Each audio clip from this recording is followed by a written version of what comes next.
Hi everyone, this is Mrs. GA, and today we're going to learn how to graph cube root functions. So for your warm-up, I'm going to ask you to pause the video and see if you can complete this t-chart for the function cube root of x, and then plot your points and see if you can describe the domain and range. When you're ready to check, hit play.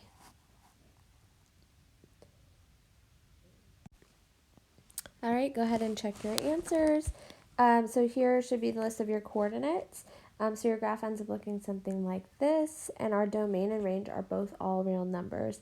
I know it looks like our graph is getting really flat, but technically it is moving up and down a little bit, so it will continue on to positive and negative infinity for the range. Now, the big difference that you might notice from the cube root function compared to the square root function is that now we have negative x values. So if you remember when we did the square root function, you cannot take the square root of a negative number. Like for example, there's no real number that is the square root of -4. However, for cube roots or any odd root, it is possible to take the cube root of a negative number. And that's because if we have the cube root of -8, well, that's -2 times -2 times -2, which is -2 cubed, which does give you -8, right? A negative times a negative times another negative results in a negative. So that's why this time our domain is unrestricted, and now we can have values on the negative side. So that's the biggest difference between our even root functions and our odd root functions. All right, so we're going to be using this as our parent function for today. That will help us graph, and we'll be using transformations to help us graph. So first we're going to do a quick review of how we can interpret the transformations of a cube root function. It's exactly the same as how you would interpret it for any other function, including square root, so this should be mostly review. So if you ever see a negative out front, this causes a reflection over the x-axis. It's a vertical reflection. If you see a value, which we'll call a, being multiplied in front of your cube root, it will cause a vertical stretch if that a value is greater than 1, and it would cause a vertical shrink if our a value is less than 1. And remember, we always consider a to be positive. If you see a negative there, it's a different transformation, right? It's a reflection. If you see h, which is some number added or subtracted from x, notice it's inside the cube root. This is a horizontal translation, which is, again, just a fancy word for a shift. So this would mean that it moves your graph left or right. Notice the negative in there means that it's going to move in the opposite direction that you think. And then we have this plus k. So the k will cause a vertical translation or shift, meaning it will shift your graph up or down. So we can use these basic rules to help us interpret how we should change our parent function to graph our new function. All right, so we are just going to start with describing the transformations that we see in reference to the parent function cube root of x. So let's look at this first one. We should always describe anything being multiplied first. So if you see a reflection, a stretch, or shrink, this should be the first thing we talk about. So this will be, it's a vertical shrink because that a value is less than 1 by a factor of 1/2. And then we see another transformation here. That's our h, so that's a horizontal shift or translation. And remember, it moves in the opposite direction, so this is actually moving left too. All right, let's look at part B. So here we only have addition and subtraction, so the order that we evaluate these doesn't matter. So let's start with this -1. Again, since it's being added or subtracted from x, it's going to be horizontal. So it's a horizontal shift and again it moves in the opposite direction. So right 1. And then we have this k value, and we know it's the k value because it's outside of your cube root. So since it's outside, it's a vertical shift, and this will move in the direction that you think. So this goes down 5. Sorry, that was supposed to say right 1. Okay, and then for this last one, again, I see a multiplication. I see multiplying by negative, so we should talk about that first. So this is a vertical reflection, which reflects your graph over the x-axis. And then you can see here again, we have that k value. So this is it's going to be vertical because it is not grouped with x. It's outside our cube root, and it's a vertical shift, and it's going to move our graph up 7. So if you are able to look at an equation and interpret what the transformations are, it means that you can graph just about any function you're given. All right, so now before we actually do the graphing, we're going to be doing the opposite, and we're going to actually be looking at a graph and seeing if we can turn it into an equation. And then after that, we'll finally start graphing. So we're going to be writing it in this form. So we're going to be looking for maybe a stretch or shrink. We'll look for a reflection if it's there, and then we'll look for shifts. Okay, so let's look at this first example together. So the one thing that I like to do is I kind of like to find that starting place. So we know for our parent function, the starting place is at the origin. So here you can see that our starting place is now here at 0, -3. So the way you can tell if there's a stretch or shrink, for the parent function, if you think about it, the next point right after 0, 0 was at 1, 1 or -1, 1. It looks something like this. This is our parent function. So once you have that starting place, that middle point, if you go up 1 over 1 or down 1 over 1, there's no stretch or shrink. Now let's look from here. Here's our starting place.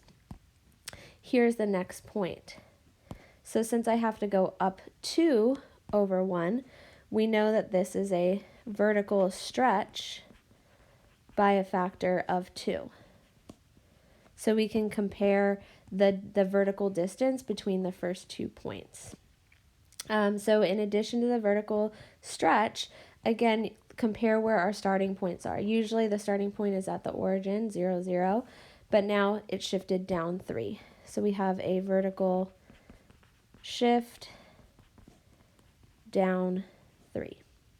So we have to take both of those into account. So for the vertical stretch, that's our a value, so we put a 2 out front. And then we have cube root of x. We didn't move left or right, so nothing gets added or subtracted from x. But to move our graph down 3, we put -3 on the outside of our cube root. All right, let's look at this next example. So here's that middle or our starting point. So hopefully you notice that for this one, instead of our graph kind of increasing like this, now it looks like it's decreasing. So that is due to a reflection. So this graph has been reflected over the x-axis.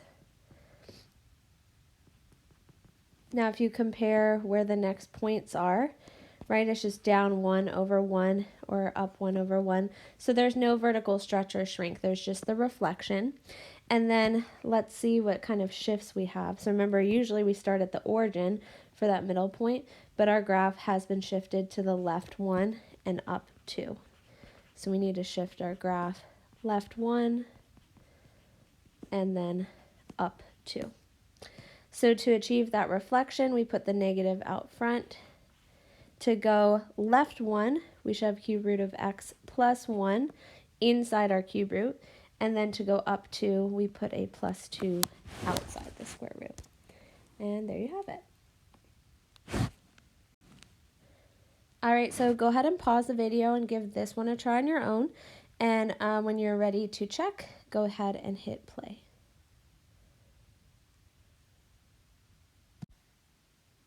Okay, so go ahead and check your work here. So you'll notice that for this one, here's our middle point. we're going up 1 over 1, down 1 over 1. So in this case, there are no stretches, shrinks, or reflections. But if you compare this middle point to where it usually starts, which is the origin, you can see our graph has been shifted right 2 and down 3. So to achieve that in our graph, we should have cube root of x minus 2, and then on the outside, minus 3. All right, so now we're ready to actually graph. So when we're graphing, I recommend looking at the function and determining what types of transformations you see. And then I recommend starting with your parent function and moving your graph from there. So in this first function, I see 2 transformations. I see that we're shifting to the left 1 and then up 1. So there's no stretch or shrink, and there's no reflection.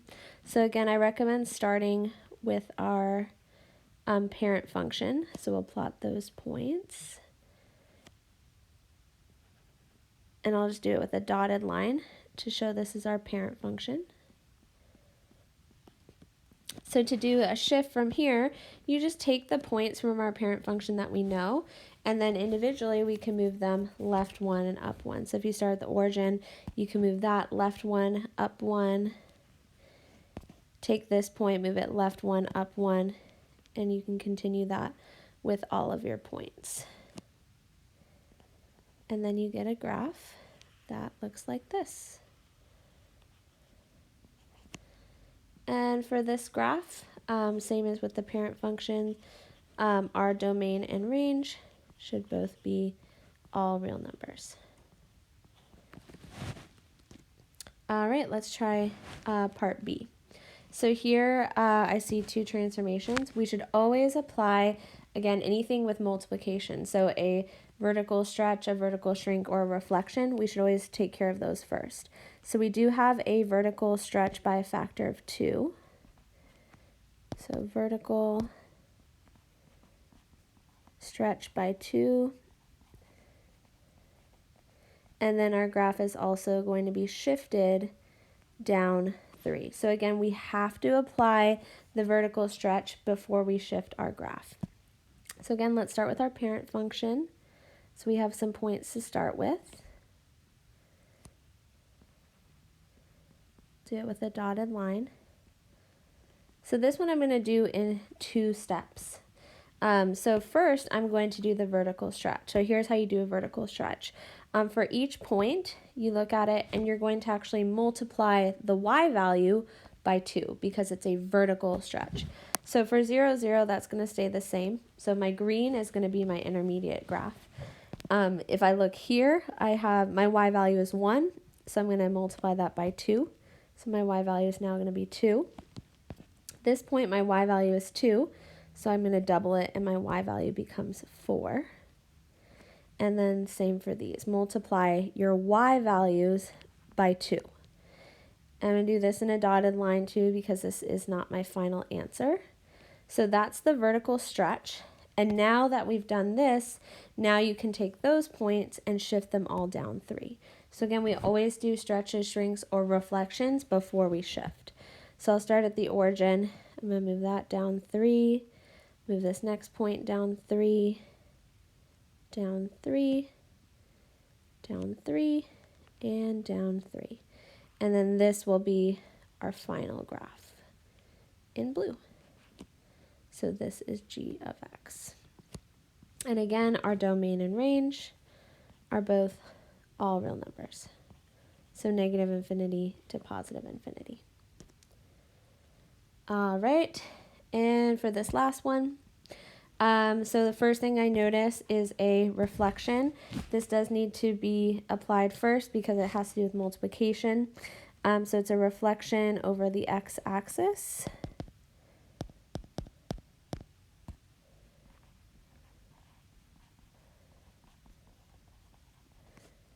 And then I see that we are also going to be shifting our graph to the right 2.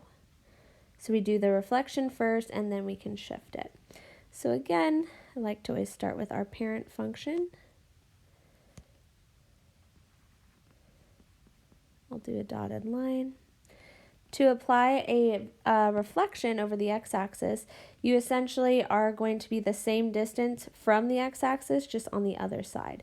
So for example, well, this point 0, 0, it's on the x-axis, so it stays the same. This point is 1 above, so I'm going to move it 1 below. This point is 2 units above, so I'm going to move it 2 units below, and then the same on the other side. So again, this is my intermediate step. This only has that reflection. And now that we've done the reflection, and we have those points, now we can shift everything to the right 2. So I'll do that in blue. So I'll start at the origin, so I'll shift that to the right 2, that next point to the right 2, and then right 2, and right 2. So we get a graph that looks like this, and that's h of x. So again, it's really, really important that if you have a reflection, a vertical stretch, or a vertical shrink, you do those first. Now if you have 2 of them, like a reflection and a stretch or shrink, it doesn't matter which one you do first, as long as you do the shifts after. And then here, of course, our domain and range are again both going to be all real numbers.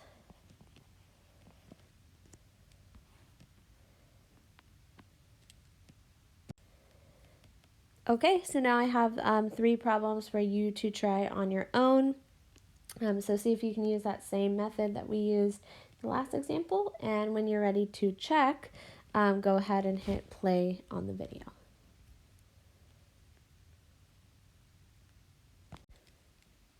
All right, so go ahead and check your work. If we look at this first one, remember we need to do the vertical stretch first, so you can see that in green. So here you're multiplying all your y values by 3. So notice 1 turned to 3 and 2 turned to 6. Okay, and then once you've done your stretch, you can shift all of your points to the right 1.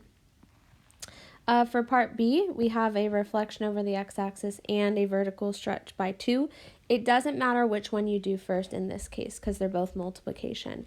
So you can see I reflected first and then I vertically stretched my points. But if you did the stretch first and then reflected, you should have the exact same graph. And last, here our graph was shifted to the left 4 and up 2. So I just took my parent function and then just did both shifts at once. Okay, that is all for today's video. Thank you so much for watching.